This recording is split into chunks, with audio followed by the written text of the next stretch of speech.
As relações humanas são, no mínimo, complexas. Elas envolvem uma gama de interesses que nem sempre estão à nossa vista claramente para serem percebidos.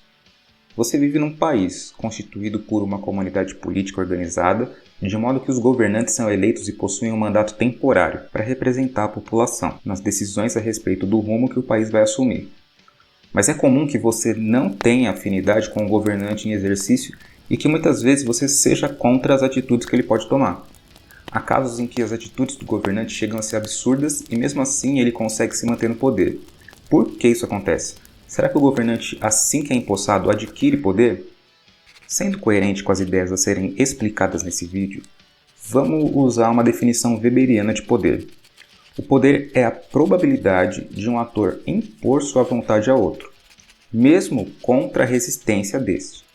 Tal ator pode ser o Estado ou mesmo um indivíduo, uma empresa ou até uma família.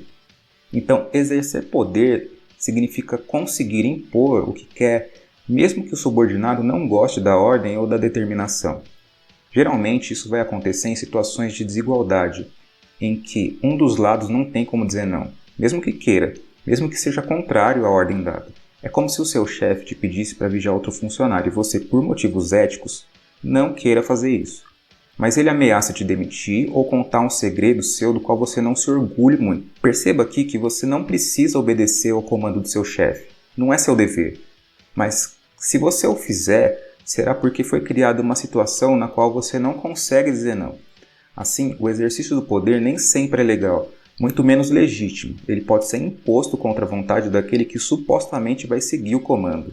Dito isso, é preciso lembrar o seguinte: o exercício do poder está por toda parte, seja na relação entre Estado e indivíduo, seja nas relações familiares, nas amizades, nas relações corporativas e em todo tipo de relação social. E nós, humanos, como diria Aristóteles lá na Antiguidade, somos animais sociais e animais políticos. E isso nos leva à necessidade de definir, afinal de contas, o que é a política.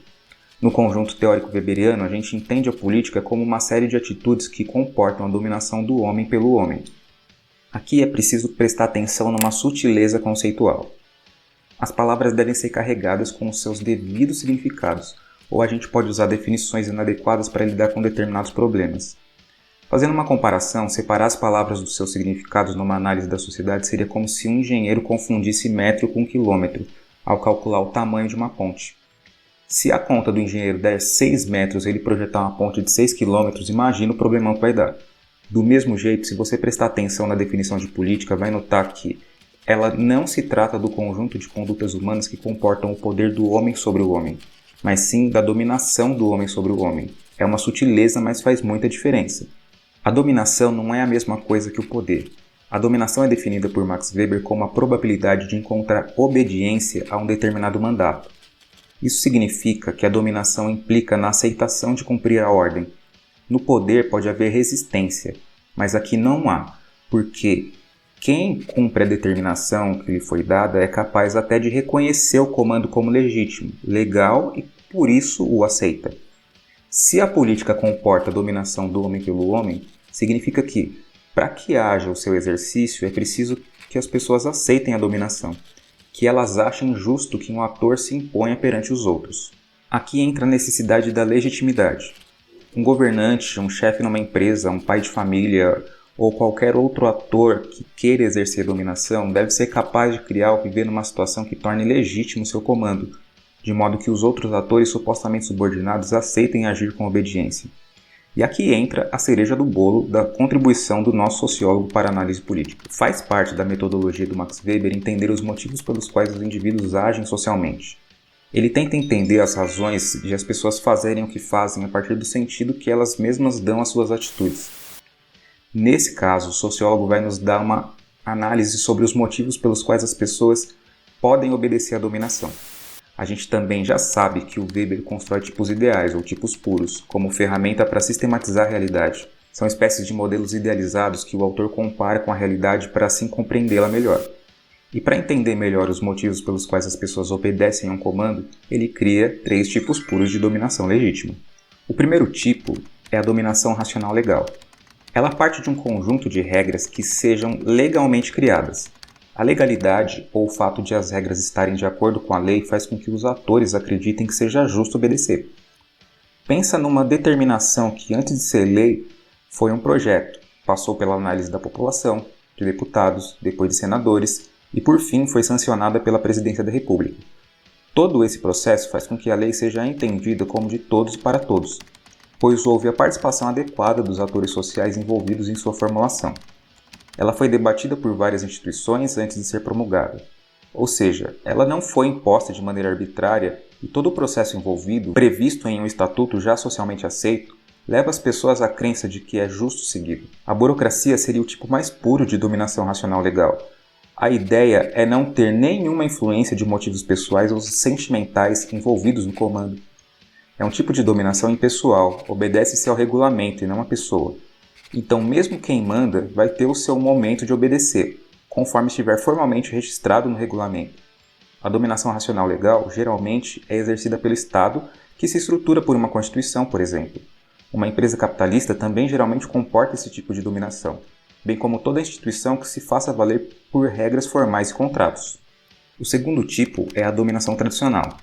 Nela, as pessoas obedecem porque acreditam no caráter sagrado de tradições antigas e nas pessoas que foram designadas por essas tradições a exercer a autoridade. É como a dominação patriarcal, uma ideia construída ao longo de séculos que sugere o senhor como autoridade.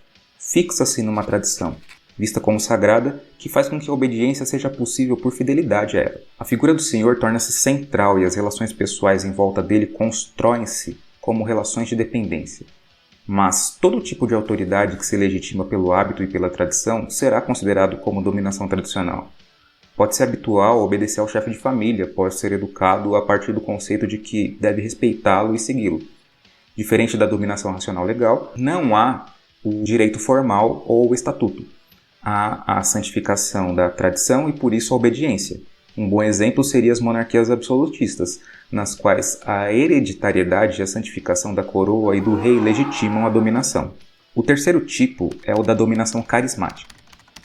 Ela se funda na devoção a um líder por conta das suas habilidades pessoais, do seu carisma, tido como diferente, heróico, sagrado, gerando a crença de que tal pessoa seria magicamente mais capaz do que qualquer outro na sociedade. Weber cita como tipos mais puros de dominação carismática as figuras do profeta, capaz de mostrar o caminho aos perdidos, do herói capaz de salvar os oprimidos, do guerreiro capaz de defender os indefesos e do grande demagogo capaz de convencer pelas palavras.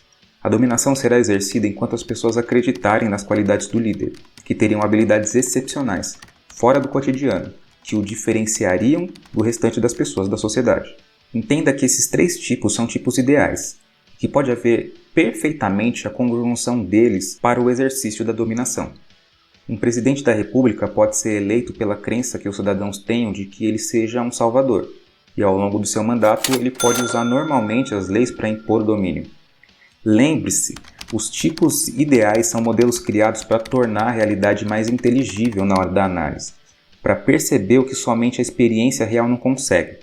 Afinal, nem sempre a gente consegue entender as experiências pelas quais passamos. As tipologias nos ajudam a enxergar melhor, só não podemos nos esquecer de que elas não são a realidade em si.